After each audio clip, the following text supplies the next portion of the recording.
cream, yeah. Why you slacking? Why you talking all the top, boy, you capping? What you need, hey? Yeah, I got it. With the team, yeah. We about it, get the cream, yeah. Why you slacking? Why you talking all the top, boy, you capping? Yeah, why you capping, no? Feel like a rubber band, I've been snapping, no. Yeah, I've been up here with my team, so you know this what I mean. We been going up like NASA, bro. Run it up, I swear we getting these numbers up. They saw me back then, I'm coming up. I'm about to mess y'all summer up. Been in the lab like all day, I hit a jalebi. What's going on, guys? Today, we're going to be taking a close look at what I consider to be the best HPA Airsoft gun you can get for $800 US. And that is, of course, the Heretic Labs Article 1. Now, as you've all seen from my YouTube channel, I do have a lot of airsoft guns. I have 11 to be exact, most that I built myself, some that I bought. But the Article 1 is the one that I keep going back to. And I personally think for $800, it cannot be beat as far as raw performance, build quality, and reliability goes. So I'm going to explain why I think that it is a bargain for $800. I think it's the best HPA airsoft gun that you can get out of the box. And I know that these types of guns aren't for everyone, so I do have an alternative that I'd like to share as an honorable mention and a good alternative to the Article 1, and it's in a similar price range as well. So let's get right into it. Now, first, before I get into it, I want to mention that I have zero sponsors. All of the items that you see in this video were purchased on my own with my own money, and this review is 100% my opinion and not the opinion of anyone else. The Article 1 is a plug-and-play HPA Speedsoft pistol that comes in this exact packaging. It comes with one EPM MTW mag with the empty mag detection. I personally just use EPM ones because they hold a lot more BBs, but I thought I'd mention it does include a mid-cap mag, which is always nice. I opted for the orange finish that comes out to approximately $860. But the full black version, which has the exact same performance, exact same internals, comes out to $800 even before tax. The inner barrel length is 150 millimeters with a bore of 6.03 millimeters. The inner barrel is held in place and protected by this beautiful carbon fiber outer barrel. And the outer barrel is threaded with 14 millimeter counterclockwise threads that you can easily expose by simply twisting off the end cap as seen here. Encased in the upper is the Wolverine Gen 2 Inferno engine, paired up with their upgraded trigger board, allowing for easy programming of your trigger, and even has the optional functionality of binary trigger, which is a lot of fun.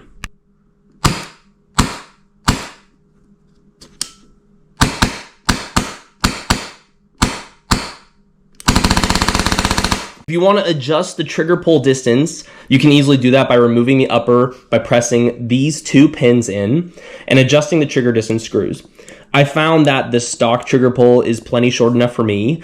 My Polar Star Fusion build has a trigger pull that's just like clicking a mouse. It's tiny. The Article 1 is a little bit more than that, but I think it's great just the way that it is. And I thought I'd mention too, with my Article 1, I haven't done anything to it. I haven't taken it apart. I haven't even cleaned the inner barrel. I've put probably 100,000 BBs through this thing, and it works flawlessly. No issues at all. I love this thing. Now for battery space, inside the grip is where you store it, and the battery space is quite large. In fact, large enough to fit my 350 milliamp Titan battery, as you can see here. The battery space is then closed off by this plastic end cap, which clicks into place, and then you're good to go. There's an end cap on the back of the Article 1 that you can screw off and attach a drop stock adapter if you wish.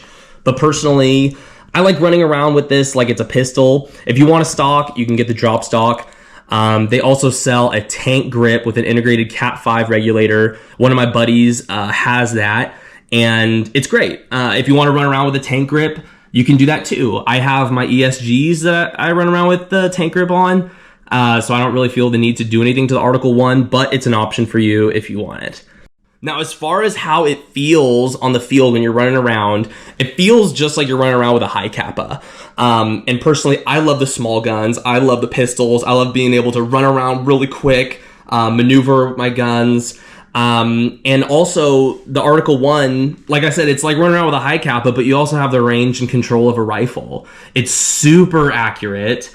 As you can see in some of my clips, I'm popping people off from across, halfway, 3/4 of the way across the entire GamePod map, which is, according to their online, the biggest indoor airsoft field in the world. I don't know if that's true, but it is pretty big. It's like a little Costco in there, and I'm popping people off from across the map, so that's pretty sweet. I think it's the perfect gun for those who like to run up and play super aggressive, but also, get tired from time to time and like getting those long range shots in too, so you can do both. It's the best of both worlds. And as far as an alternative goes, because I do know, running around with a little orange pistol, it takes away from some of the immersion factor from playing dress up and shooting people with your cool guns. You can get the Wolverine MTW. In fact, I picked this bad boy up. This is the MTW Black 7-inch. I picked it up from Black Friday sale for $6.95. It was like $7.20 delivered to my door. It's even cheaper than the Article 1, but as far as the engine goes, it's the exact same one. The trigger board's a little bit different, but I find it just as spammable. So I think it's a great alternative. It's really efficient with air, and it's pretty sweet. So I'm going to give that one a go. I think in my next video, we will see. But as for now, my favorite is still the Article 1. And I think that if you haven't tried it, if you see someone on the field using it, ask if you can, pop off a couple shots with it. They'll probably say yes. Article 1 owners are notoriously very cool. So, to sum it all up, I think that the Article 1 for $800, I know that's a lot to stomach. I think it's the best airsoft gun you can get for $800. And if you put that into comparison with the top speed soft guns on the market, like, your Monk builds, or you can get, an AirTac Customs build with the SSG-1 lower Monk grip. For $800, that covers basically the Polar Star engine, which is like $400 to $500, depending on which one you get. A Monk grip, if you get the aluminum one, that's $300 right there. That's like pretty much $800 with just the grip and the engine, not counting anything else. So as far as what you get for the money, the Article 1 is superior, I think, to the alternatives. To put it into perspective again, my Fusion engine, the full build, my purple ESG, costs about $1,800 to build. And do I think it performs better than the Article 1? No, not even close. I think it looks pretty sweet, and I like the feel of it. If it's nice, and the tank grip is sweet, but it's not better. It puts BBs on target just like my Article 1 does, but I wouldn't say it's $1,000 difference. Now my high kappas, same thing. I built high kappas from the ground up. I've used a donor gun in a couple of my builds, and comes out to about $700, $800. Do they perform better than the Article 1? No, not even close. The Article 1 is way better, although the blowback feature on the high kappas is you can't beat it. It's pretty sweet. And then I have, my AK with the F2 in it. That gun's cool, but for $800, I'd get another Article 1. So for what you get, the Article 1, I think is the best option on the market. So to wrap it all up, if you're looking to get into Speedsoft or play aggressive at your local rec fields, if you like running and gunning, if you like, taking some long shots, but primarily playing, aggressive on the front lines, and you want a reliable, high performing, accurate HPA Airsoft gun, I think the Article 1 is the best go. So I hope you liked this video. Give it a thumbs up if you did. Leave a comment if you got an Article 1 and you like it. Leave a comment if you don't like it. And I'll catch you in the next one.